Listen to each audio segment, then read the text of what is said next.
उत्तराखंड में अगले साल होने वाले विधानसभा चुनाव के मद्देनजर सियासत गरमाई हुई है। इसी कड़ी में आम आदमी पार्टी के राष्ट्रीय संयोजक और दिल्ली के मुख्यमंत्री अरविंद केजरीवाल एक बार फिर प्रदेश के दौरे पर हैं। हल्द्वानी में अरविंद केजरीवाल सबसे पहले मीडिया से मुखातिब हुए। इस दौरान अरविंद केजरीवाल ने 6 बड़ी घोषणाएं की। उन्होंने कहा कि पहली घोषणा ये कि आम आदमी पार्टी की सरकार बनेगी तो उत्तराखंड के सभी बेरोजगार युवाओं को रोजगार मुहैया कराया जाएगा। दूसरी ये कि जब तक उस युवा को रोजगार नहीं मिल जाता तब तक उस परिवार के एक युवा को हर महीने 5,000 रुपए दिए जाएंगे। तीसरा ऐलान ये कि सरकारी और प्राइवेट सेक्टर में 80% नौकरियां स्थानीय युवाओं को मिलेंगी। केजरीवाल ने कहा कि चौथी घोषणा के तहत सरकार बनने के 6 महीने के भीतर 1 लाख नौकरियों का सृजन किया जाएगा। निजी और सरकारी क्षेत्र में मिलाकर इन नौकरियों का सृजन किया जाएगा। उन्होंने कहा दिल्ली की तरह ही उत्तराखंड में जॉब पोर्टल बनाया जाएगा। इसके अलावा छठी घोषणा करते हुए उन्होंने कहा कि रोजगार और पलायन रोकने के लिए अलग से मंत्रालय का गठन किया जाएगा। उत्तराखंड के युवाओं को रोजगार मुहैया कराने के लिए आज मैं 6 घोषणाएं कर रहा हूं। तो उत्तराखंड के हर बेरोजगार युवा के लिए रोजगार मुहैया कराया जाएगा। ये पहली घोषणा। दूसरी घोषणा, जब तक उस बेरोजगार युवा को रोजगार नहीं मिल जाता, हर परिवार से एक युवा को 5,000 रुपए महीना दिया जाए, तब उसके लिए रोजगार मुहैया नहीं करा दिया जाता। इसको आप बेरोजगारी भत्ता कह लीजिए, जो मर्जी कह लीजिए। तीसरा, सरकार में और प्राइवेट में 80% नौकरियां उत्तराखंड के बच्चों के लिए रिजर्व की जाएंगी। चौथा, सरकार बनने के 6 महीने के अंदर 1 लाख सरकारी नौकरियां तैयार की जाएंगी। आप पूछेंगे कैसे होंगी? लगभग 50 से 60 हजार तो वैकेंसी है सरकार में अभी, और उसके बाद जैसे मैंने बताया और आने वाले दिनों में और कई स्कूल, अस्पताल, सड़कें, इतने सारे प्लान बने जो एक एक करके आप शेयर करेंगे। इन सब दिल्ली में अभी हमने एक एक्सपेरिमेंट किया था जो बेहद सक्सेसफुल रहा।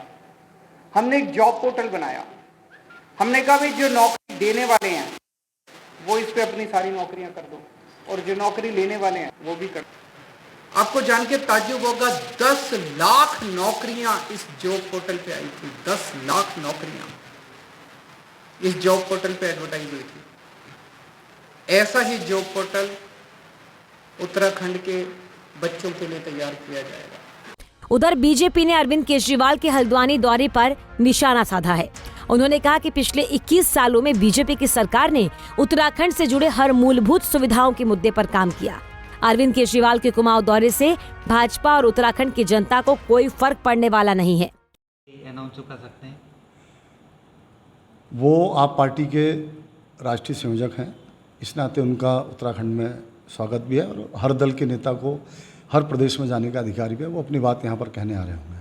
जहाँ तक बड़ी घोषणाओं का सवाल है, निश्चित रूप से उत्तराखंड प्रदेश पिछले 4.5 वर्षों में जितने भी हम मूलभूत समस्याएं हैं इस प्रदेश की, उन सभी समस्याओं पर हम काम कर रहे हैं। और मुझे लगता है कि इस प्रदेश की जो जनता है, इस प्रदेश के अंदर जितनी भी हमारी आम जनता है, आम लोग हैं, वो सभी लोग राष्ट्रीय दलों पर विश्वास करते हैं। भारतीय जनता पार्टी निश्चित रूप से एक राष्ट्रीय दल है।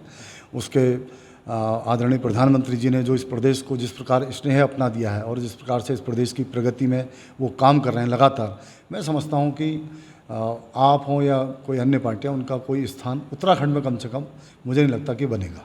वहीं दूसरी तरफ अरविंद केजरीवाल के दौरे पर सपा ने भी निशाना साधा है। सपा के प्रमुख महासचिव शोएब अहमद ने बीजेपी और कांग्रेस ने भी पिछले 20 सालों में केवल घोषणा करने का ही काम किया है। उन्होंने कहा कि घोषणा करने और उसे पूरा करने में बहुत फर्क है। घोषणाएं करना तो बहुत आसान है ना, घोषणाएं तो बहुत हुई 2021 से यहाँ घोषणाएं हो रही हैं। ये राजनीति, हमारे राष्ट्रीय दल भारतीय जनता पार्टी और कांग्रेस, इन्होंने सिर्फ घोषणाएं तो की हैं, घोषणाओं के अलावा ऐसा कौन सा काम करा है इस प्रदेश के लिए? वही घोषणाएं करने ये हमारे दिल्ली से भी आ रहे हैं मुख्यमंत्री महोदय जी, ये भी क्या घोषणाएं करते हैं, वो घोषणाएं भी देख लेंगे। घोषणाएं तो पूरी जो करे वो घोषणाएं मानी जाती है। घोषणा की थी और ये कर दिया, करने में और करेंगे में बहुत फ़र्क है। तो समाजवादी पार्टी तो यही कहती है कि जब हम आएंगे तो हम ये करेंगे, हम पहले से नहीं करें, हम ये करेंगे। हम जिस दिन आए तो शिक्षा, स्वास्थ्य और रोजगार और मालिकाना हक, इन 4 मुद्दों के अलावा कोई ऐसी हम वादा नहीं करते। जब आएंगे तो करेंगे, जब आए ही नहीं अभी तो हम ऐसा करने का वादा ही नहीं करते। हमें लाओ तो हम ये करके दिखाएंगे। गौरतलब है कि अरविंद केजरीवाल का यह पहला हल्द्वानी दौरा है। इससे पहले उन्होंने उत्तराखंड के 2 दौरों के दौरान बिजली गारंटी के तहत 300 यूनिट मुफ्त बिजली प्रति माह हर परिवार को देने की घोषणा की थी। उसके बाद कर्नल कोठियाल को सीएम चेहरा घोषित करने के साथ उत्तराखंड को दुनिया भर के हिंदुओं की आध्यात्मिक राजधानी बनाने की घोषणा की थी। पंजाब केसरी टीवी के लिए हल्द्वानी से तारा जोशी की रिपोर्ट।